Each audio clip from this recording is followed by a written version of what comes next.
할렐루야, 오랜만입니다. 오늘은 일본에서 드리는 찬양과 예배 첫 번째 시간으로 우리가 함께 예배하고 찬양했으면 좋겠습니다. 그동안 새벽 예배로 함께 동영상 공유하면서 은혜 나누었는데 이제는 또 제가 시간 되는 대로 함께 일본에서 또 말씀도 나누고 함께 찬양하면서 예배 드리는 것 동영상 올리려고 하니까 시간 있으신 분들은 또 함께 참여해서 함께 예배했으면 좋겠습니다. 먼저 찬양하심으로 나아가겠습니다. 시작.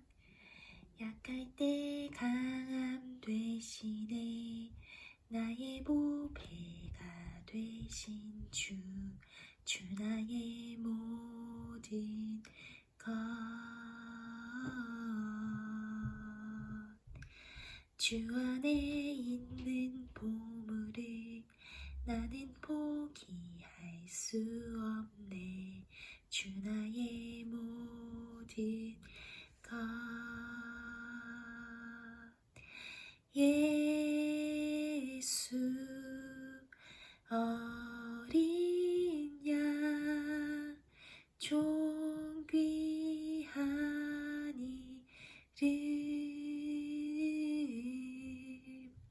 예수 어린 양 존귀한 이름. 우리 다시 한번 찬양하겠습니다. 약할 때 강함 되시네, 나의 보배가 되신 주 나의 모든 것. 주 안에 있는 보물을 나는 포기할 수 없네, 주 나의 모든 것. 예수 어린 양 존귀한 이름, 예수 어린 양 존귀한 이름, 존귀한 이름 예수. 예수 어린 양 존귀한 이름,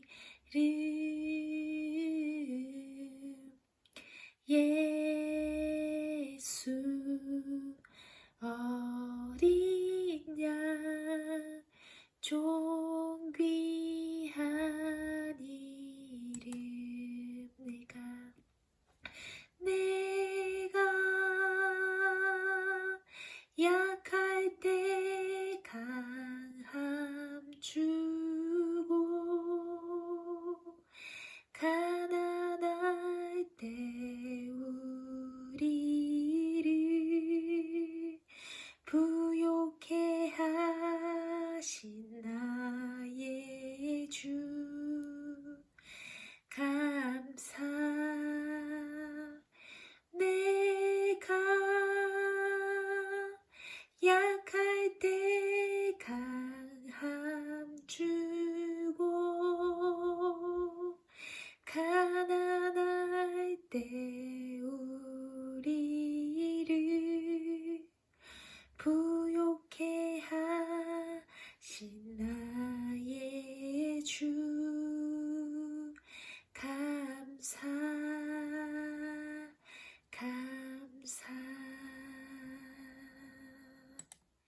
아멘. 우리 함께 기도하겠습니다. 살아계신 하나님 아버지, 참으로 감사합니다. 일본 땅에서 우리가 하나님을 함께 찬양하며 예배하기를 간절히 소망합니다. 하나님께서 저희와 함께하여 주시고 저희와 정말 동행하여 주신 그 하나님의 크신 은혜에 감사를 드립니다. 하나님의 이름만 온전히 찬양하고 높이기를 소망합니다.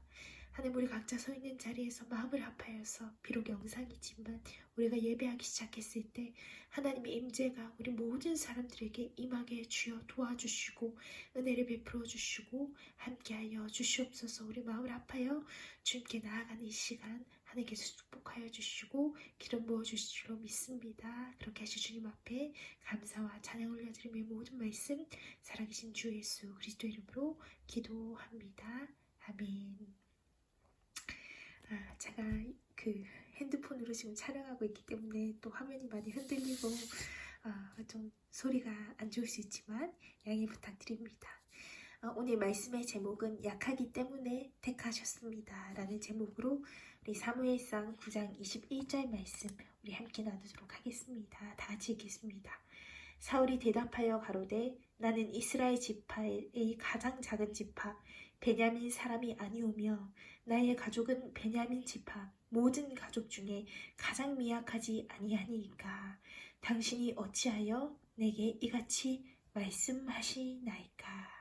아멘. 오늘 본문은 이스라엘 백성이 하나님께 왕을 구할 때 하나님께서 왕을 세우시는 장면입니다. 이스라엘의 첫 번째 왕은 누구입니까? 우리가 잘 알다시피 바로 사울입니다. 하나님께서 사울을 택하신 이유가 무엇일까? 여러분은 무엇이라고 생각하십니까? 사무엘상 10장 23절에 보면 사울은 다른 사람보다 키가 어깨 위보다 컸더라 라고 적혀 있습니다. 하나님께서 사울이 키가 크기 때문에 택하셨을까요? 그러면 키가 작은 자들은 하나님 앞에 쓰임받지 못합니다. 하나님께서 키가 크기 때문에 사울을 택한 것이 아닙니다. 또 사울은 외모가 준수했다라고 하는데 하나님께서 외모가 준수했기 때문에 사울이 택하셨는가? 절대 그렇지 않다라고 말씀하시며 오늘 하나님께서 사울을 택한 한 가지 이유에 대해서 오늘 말씀 가운데 명확히 말씀하고 계십니다. 사울의 고백을 잘 들어보십시오. 나는 이스라엘 지파의 가장 작은 지파 베냐민 사람이 아니오며 나의 가족은 베냐민 지파 모든 가족 중에 가장 미약하지 아니하니까 라고 말씀하고 있습니다. 즉 한마디로 이야기하면 가장 연약한 사람, 가장 약한 사람을 꼽으려면 그것이 바로 나입니다. 여러분 이것이 우리의 고백이 아닙니까? 이 땅 가운데 가장 약한 자가 누구인가 물어봤을 때 하나님 저가 가장 약하고 부족합니다. 이 베냐민 지파라는 것은 사사시대 때 우리가 사사기를 읽어보면 음란한 죄를 범하였을 때 그 음란한 죄에 대한 보복으로 이 베냐민 지파를 이제 다른 지파들이 학살하게 됩니다. 그래서 가장 미약한 지파 중에 하나가 바로 베냐민 지파입니다. 이 베냐민 지파는 수도 적을 뿐 아니라 영적인 계보도 음란한 죄를 지었기 때문에 청결하지 않습니다. 그 미약한 지파, 죄된 모습, 수도 작은 모습, 그 모든 지파 중에서도 가장 오늘 말씀해 보니까 그 지파 중에서도 나의 가족은 가장 미약하지 아니하니까 라고 기록하고 있습니다. 안 그래도 우리 지파도 약한데 내 가족은 더 약하다라는 말씀입니다. 그러니 나는 가장 연약한 자입니다. 이것이 하나님께서 나를 택하신 이유입니다 라고 고백할 수 있는 것입니다. 하나님 왜 나를 택하셨습니까? 하나님 왜 사울을 택하셨습니까? 그가 연약했기 때문입니다. 약함 중에 약함을 갖고 있었기 때문입니다. 하나님께서 사울을 택하신 이유가 무엇인가? 그가 약하기 때문에 택하셨다라고 말씀하고 계십니다. 이런 하나님의 패턴, 하나님의 성품이 신명기 7장 7절 말씀에도 잘 나와 있습니다. 신명기 7장 7절 말씀에 여호와께서 너희를 기뻐하시고 너희를 택하시면 너희가 다른 민족보다 수효가 많은 연고가 아니라 너희는 모든 민족 중에 가장 적으니라. 아멘. 하나님께서 이스라엘 백성을 첫째 아들로 삼으시고 사랑하시고 택하셨던 이유가 무엇입니까? 이스라엘 통해서 온 열방에 복의 근원으로 삼으시고 복을 흘려보내게 하신 이유는 무엇입니까? 그들이 수효가 많은 연고가 아닙니다. 그들이 강하였기 때문이 아닙니다. 오히려 모든 민족 중에 가장 적기 때문이다 라고 기록하고 있습니다. 하나님께서 가장 연약했기 때문에 이스라엘 백성을 택하신 이 패턴, 오늘 사울이 택하신 패턴과 같은 하나님의 성품입니다.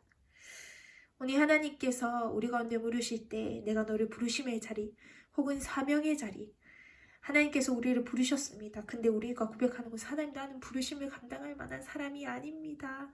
나는 정말 연약합니다. 사유가 같이 하나님, 나는 베냐민 지파 중에서도 가장 작은 가족에 정말 그렇게 하나님 앞에 쓰임받을 수 없는 자입니다. 라고 고백하는 것이 바로 우리의 모습이 아닙니까? 그때 하나님께서 말씀하고 계십니다. 그것이 바로 내가 너를 택한 이유다 라고 말씀하고 계시는 것입니다. 오늘 하나님께서 너의 부르심의 자리, 너의 사명의 자리에 서게 된 것은 네가 무엇인가 뛰어나서가 아니라 내가 가장 연약하기 때문이란다 라고 말씀하고 계시는 것입니다. 제가 일본에 와서 선교사님과 자주 이제 밥도 먹고 기도도 합니다. 그때 우리가 자주 하는 말이 이것입니다. 왜 하나님께서 우리와 같이 연약한 자를 선교지로 부르셨을까? 그렇게 할 때 우리가 가장 약하기 때문에 우리를 부르셨다. 우리가 하나님께서 선교지로 부르신 이유가 있다면 우리가 약하기 때문이다. 그렇게 말하면서 서로 아멘 아멘 하면서 또 웃고 교제하곤 합니다. 그렇다면 이 세상에서는 약한 것이 그렇게 좋은 것이 아닙니다. 왜 약한 것이 하나님 앞에서 정말 이렇게 유익이 된다라고 말씀하고 계시는가 하니까 첫 번째 이유가 있습니다. 첫 번째 이유는 약한 자의 강점이 있기 때문입니다. 우리 다 같이 한번 읽어볼까요? 약한 자의 강점은 철저히 하나님을 의지하는 것입니다. 여러분, 무엇인가 가장 처음 할 때를 생각해 보십시오. 직장생활 처음 할 때, 아르바이트 처음 할 때, 학교에 처음 수업 들을 때, 이 작은 일 하나하나도 얼마나 마음 졸이면서 감당했습니까? 내가 할 수 없어.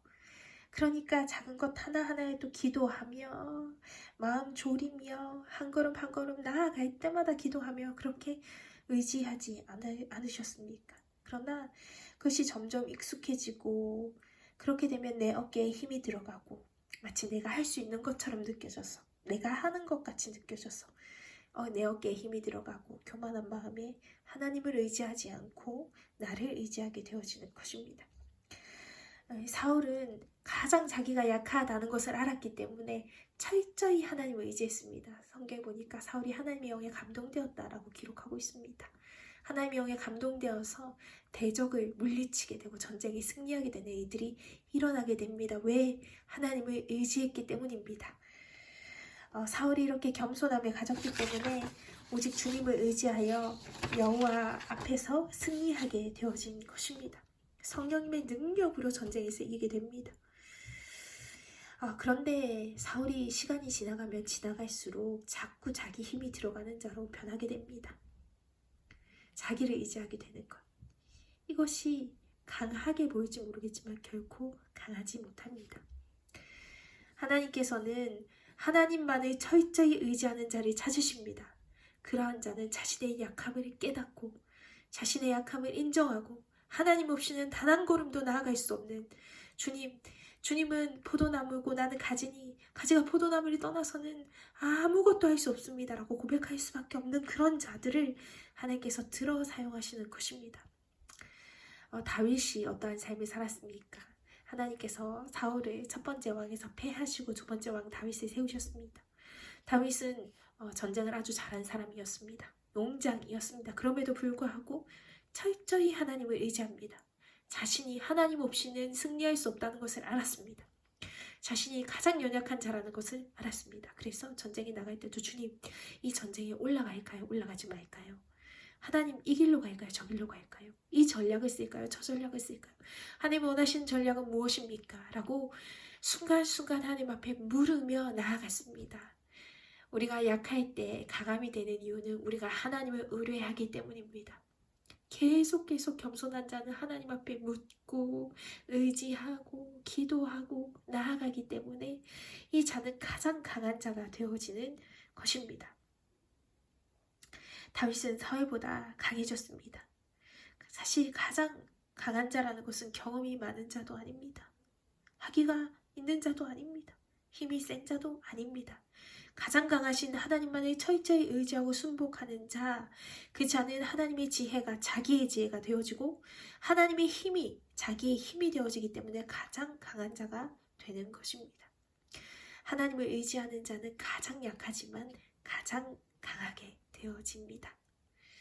사단이 두려워하는 자가 어떤 자입니까? 자기가 얼마나 연약한 존재임을 알아서 100% 하나님만을 의지하는 자, 그런 자가 나타난다면 사단은 두려웠답니다. 야, 저 사람 자기의 힘을 의지하지 않네. 하나님의 힘이 그의 힘이 되겠네. 자신의 지혜를 의지하지 않네. 하나님의 지혜가 그의 지혜가 되겠네. 저 사람은 두려운 자다라고 인식하게 될 것입니다. 하나님의 힘이 하나님을 전적으로 의지하는 자에게 나타나므로 사단이 도저히 이길 수 없는 자가 되는 것입니다. 여러분, 우리는 하나님을 의지할 수밖에 없는 약함을 가진 자입니다. 그것이 우리의 은혜인 줄로 믿습니다. 아멘. 하나님 약하기 때문에 주님 의지할 수밖에 없는 자라서 감사합니다. 우리 다 같이 한번 따라해 볼까요? 하나님을 의지할 수밖에 없는 연약한 자라서 감사합니다.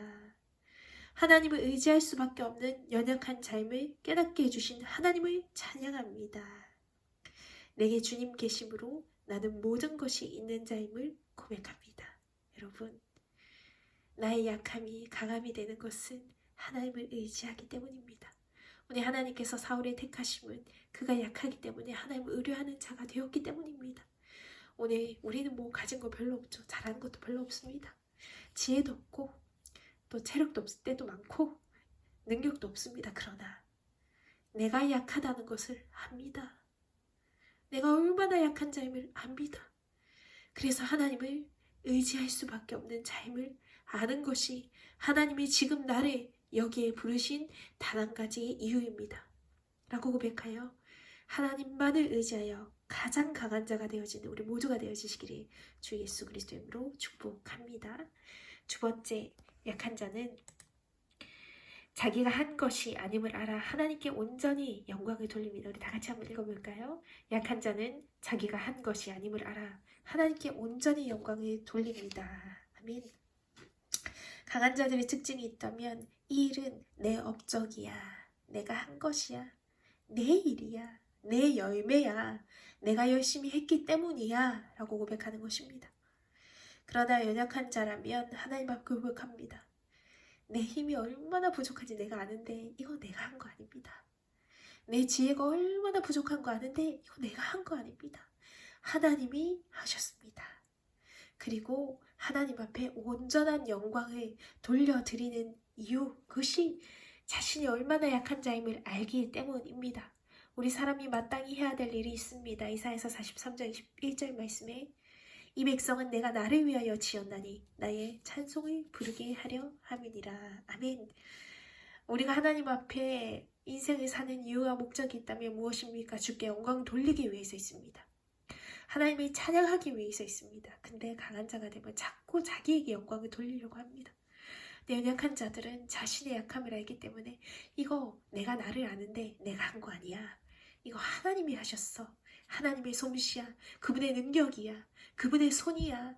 그분의 힘이야. 그분의 마음이야. 라고 고백하게 되어지는 것입니다. 그러므로 우리가 영적 전쟁에서 승리하고 난 뒤 우리 해야 될 일은 마땅히 하나님을 찬양하는 것입니다. 100% 모든 영광을 주께 올려드리는 것입니다. 그런데 내가 좀 힘이 있다고, 내가 좀 강하다고 생각하는 자는 자꾸 자기의 기념비를 세우려고 합니다. 자신의 업적이라 칭송받고 싶어 합니다. 온전히 하나님이 하신 일이라 고백하기에는 자신의 교만한 마음들이 꿈틀거리며 거부합니다. 그래서 하나님은 내가 했다고 인정할 수밖에 없는 그런 상황으로 때때로 우리를 몰아붙이기도 합니다. 야, 왜 이렇게 일이 안 풀릴까? 왜 끝까지 이것이 안 되지? 하나님이 하셨다고 밖에 고백할 수밖에 없을 정도로 그렇게 하나님 그 고백을 이끌어가기 위해서 지금 나를 가장 낮추고 계시는 중이구나 라고 고백할 수가 있다라는 것입니다. 저도 예전에 이제 일본 선교 비전을 품고 소망하며 기도했을 때 선교지로 바로 왔다면 야, 이거 내가 소망하고 열정적으로 기도했는데 이것이 이루어졌다라고 고백할 수도 있었겠지만 지금은 전혀 그렇지 않습니다. 뭔가 물결치는 대로 따라오다 보니 어느새 여기로 뚝 떨어져 온 것 같은 느낌이 듭니다. 하나님께서 얼마나 많이 채워주셨는지 간증이 정말 많은데요. 이제 앞으로 말씀을 나누면서 하나씩 또 나누어 가도록 하겠습니다. 아주 특별히 작은 것 하나를 나누자면 제가 국제 이사를 해야 하기 때문에 이 배로 와야 됩니다. 짐이 많기 때문에 비행기로 오면 그 짐을 다 실어 올 수가 없기 때문입니다. 근데 우리가 잘 알다시피 코로나 때문에 배가 뜨지 않았습니다. 그래서 어떻게 해야 되나 했을 때 우리가 딱 이사해야 될 때가 되니까 배가 다시 운항을 시작했습니다. 누가 하신 것입니까? 하나님이 하신 것입니다. 야, 내가 한 것이 아닌데 너무 순종하게 주님께서 이 모든 스케줄과 여기까지도 인도하시는구나 라고 고백할 수밖에 없었습니다. 그러므로 우리가 하나님이 모든 것들을 경험할 때 우리의 고백은 무엇입니까? 하나님을 찬양합니다. 영광을 내게 돌리지 마시고 온전히 하나님만 받으시옵소서. 하나님이 하셨습니다. 이 고백을 누가 할 수 있다고요? 연약한 자가. 자신의 연약함을 철저히 깨달은 자가 이 고백을 온전히 들을 수 있기 때문에 나의 약함이 강함이 되어지는 것입니다. 오늘 나의 부족함 때문에 오히려 그분이 드러나고 영광 받으신다면 찬송하는 우리 모두가 되기를 예수님의 이름으로 축복합니다. 말씀 나누면서 한 가지 생각나는 게 있는데 이것도 마지막으로 나누고 말씀 정리하도록 하겠습니다. 하나님께서 왜 약한 자를 부르셨는가 하니까 약한 자를 향한 공감 능력이 있기 때문입니다. 예수님께서 하늘의 보좌를 버리시고 육신의 몸을 입고 이 땅에 오셨습니다. 왜 그러셨습니까? 우리를 체휼하시기 위해서입니다. 하나님께서 정말로 그 높은 하늘 보좌에 앉아 계시면서 내가 너희를 안다 할 때랑 이 낮고 낮은 인간의 몸으로 오셔서 가장 비천한 모습으로 이 땅에 살면서 내가 너희를 안다 할 때랑 느낌이 다릅니다. 우리가 가진 약함이 각각이 다 있을 것입니다. 저 요즘에 국제에 이사한다고 지금 너무 피곤해가지고 피부가 건조해져가지고 다 지금 일어나고 뒤집어지고 했는데 이 피부병에 걸린 아토피, 지루성 피부염 환자들 긍휼함이 진짜 커졌습니다. 얼마나 가려워서 어제도 잠을 잘 못 자고 이렇게 됐는데 이 환자들이 정말 많이 힘들었겠구나. 내가 그동안 그 마음을 잘 몰라줬네. 제 약함 때문에 그들의 마음을 이해할 수 있는 능력이 생긴 것입니다. 우리가 연약할 때 나의 약함 때문에 나로 인해서 나의 약함을 또한 가지고 있는 많은 사람들을 향한 끝없는 긍휼을 품을 수 있게 되어집니다. 그들을 향해서 손 내밀 수 있게 되어집니다. 왜냐하면 그 마음을 알기 때문입니다. 내 약함을 통해서 그들의 마음을 알게 되어진다면 그 약함은 강함인 줄로 믿습니다. 말씀을 정리하겠습니다. 약함은 하나님 안에서 강함이 됩니다. 약한 자가 그대로 주저앉아 있어서는 강함이 되지 않습니다. 약하기 때문에 하나님을 끈질기게 강하게 붙들어야만 합니다. 하나님이 붙들 때 강함이 되지. 내 약하다. 난 약하니까 아무것도 할 수 없어 주저앉아 있어서는 약하고 약한 자로 끝납니다. 그러나 나는 약하지만 하나님이 강하심으로 주님을 온 힘을 다해 붙듭니다 했을 때 그 사람은 세상 그 어떤 사람보다도 강한 사람이 되는 줄로 믿습니다. 오늘 하나님이 강하게 붙들어 내 연약함이 강으로 바뀌는 놀라운 역사가 일어나게 되기를 예수님의 이름으로 축복합니다. 그리고 내가 얼마나 연약한 자임을 알아서 하나님 영광을 주님 앞에 100% 돌리며 모든 찬양과 감사로 주님 앞에 나아가게 되어지는 우리 모두가 되기를 예수님의 이름으로 축복합니다. 우리 함께 다 같이 기도하도록 하겠습니다. 우리 함께 기도합시다. 하나님, 그렇습니다. 때때로 내 연약함 때문에 주저앉고 싶을 때가 있습니다. 만화인데요. 하나님이 이렇게 말씀하십니다. 저는 이만큼밖에 하지 못해요 하고 때로 위축되고 주저앉을 때 괜찮아 내 딸아, 그 나머지는 내가 도와줄게. 내 연약함을 도우시는 주님의 은혜 때문에 내 연약함이 은혜가 되는 줄로 믿습니다. 오늘 하나님 나의 연약한 모든 부분마다 하나님 은혜로 채워주십시오. 그래서 하나님 앞에 영광을 돌리는 우리가 될 수 있도록 도와주시옵소서.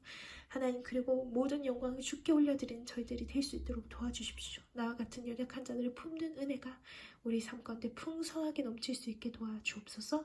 다 같이 함께 기도하도록 하겠습니다.